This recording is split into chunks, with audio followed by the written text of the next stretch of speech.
Pour travailler sur les graphiques, j'ai préparé un petit document. On va se poser la question, c'est quoi le type de données qu'on représente? Mais donc, on va, en fonction du type de données qu'on représente, choisir un certain ou certains formats de graphiques là, qui pourraient bien fonctionner. Fait que, on va commencer par quelque chose de relativement simple. On va vouloir représenter graphiquement ces données-là. Donc, le nombre de fois que Rafael Nadal a remporté chacun des tournois. Après ça, on mettra les trois joueurs ensemble là, sur une même représentation graphique, mais chaque chose en son temps. Donc, la première étape, c'est toujours de sélectionner les données qu'on veut envoyer à la production là, de graphiques. Donc là, je sélectionne mes deux premières lignes, puis Excel va interpréter ça en se disant, OK, je pense que les chiffres, c'est... Excel ne se dira pas que c'est des victoires à des tournois de tennis, mais il va faire la bonne association des lignes et des colonnes. Pour ajouter un graphique, on va dans l'onglet Insertion qui se trouve ici.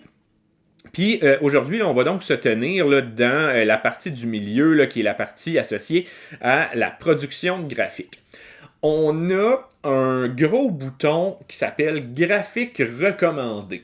Donc, comme c'était le cas avec les tableaux dynamiques ou les formules de calcul, Excel tente de lire dans nos pensées et de savoir ce qu'on veut faire avec notre visualisation de données. Donc, on va cliquer là-dessus et on va voir ce qu'Excel nous propose pour voir si Excel comprend bien ce qu'on veut faire ou encore si Excel a lu le site web de Statistique Canada. Donc, on clique sur graphique recommandé, puis je vous le dis d'avance, c'est la seule fois qu'on va cliquer là-dessus aujourd'hui. Non pas que Excel fait nécessairement des mauvaises suggestions, mais l'objectif, c'est que vous développiez certains réflexes ou certains automatismes en disant « Ah, j'ai tel type de données, ça va être tel type de graphique qui va être approprié » et non pas que vos décisions ou vos choix de graphique reposent sur les suggestions de Microsoft Excel. Donc, on clique sur graphique recommandé. Excel nous propose 4 affaires. Premièrement, un diagramme à barres pour représenter nos données. Les données qu'on veut représenter, là, si on regarde le tableau, c'est des données quantitatives discrètes, puisque ce sont des chiffres, mais ces chiffres-là, c'est des victoires à des tournois. Donc, comme je le mentionnais tout à l'heure, soit on gagne pas. On ne peut pas gagner des demi-tournois. Donc, le diagramme à barres, comme on l'a vu là, sur le site de Statistique Canada il y a quelques instants, c'est un bon choix pour des données quantitatives discrètes. Fait que cette première suggestion-là de Excel est pas mauvaise, est plutôt bonne. Le fit avec ce qu'on a comme conseil de la part de Statistique Canada. OK, bon, un en un. Regardons la deuxième suggestion de Excel. Excel nous suggère un diagramme en secteur. On va aller donc un diagramme circulaire, diagramme en pointe de tarte ou pointe de pizza, là, dépendamment de où vous en êtes dans votre progression de repas de la journée. Là. Donc un diagramme en secteur où chaque portion donne une information de proportion. Donc là, la question qu'on se pose, c'est est-ce que c'est pertinent un diagramme en secteur pour ce type de représentation-là? Allons voir ce que Statistique Canada dit du graphique circulaire. C'est pas exactement les mêmes termes, là, mais le graphique circulaire, c'est le diagramme en secteur. OK. Donc, un diagramme en camembert, ça, j'avais jamais vraiment utilisé ce terme-là. On dit les graphiques circulaires montrent habituellement la partie d'un tout. Ce type de graphique est formé d'un cercle divisé en secteurs. Chaque secteur représente une catégorie particulière.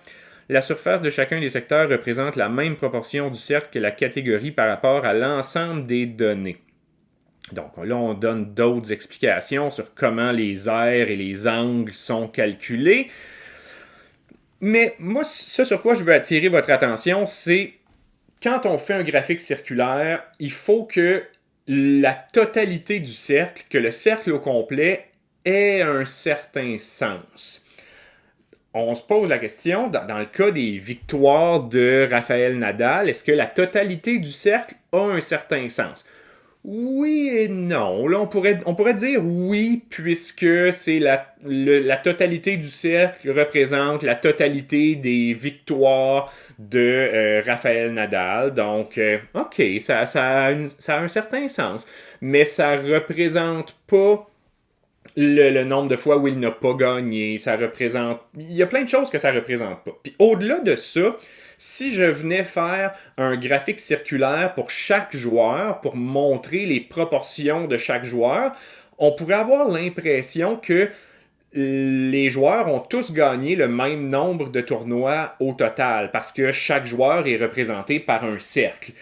Mais c'est pas le cas. Donc, oui, peut-être, mais c'est pas le meilleur des choix. Le diagramme à barre est plus approprié juste parce que la totalité du cercle, donc le cercle en entier, n'a pas de signification particulière. C'est pas comme si on prenait tous les tournois disputés cette année, puis là, on regardait comment est-ce que ces tournois-là sont distribués parmi les joueurs, là, parmi les différents vainqueurs. Donc, la question du tout a peu de sens ici. Fait que, suggestion moyenne de la part de Excel. Troisième catégorie, Excel appelle ça un histogramme.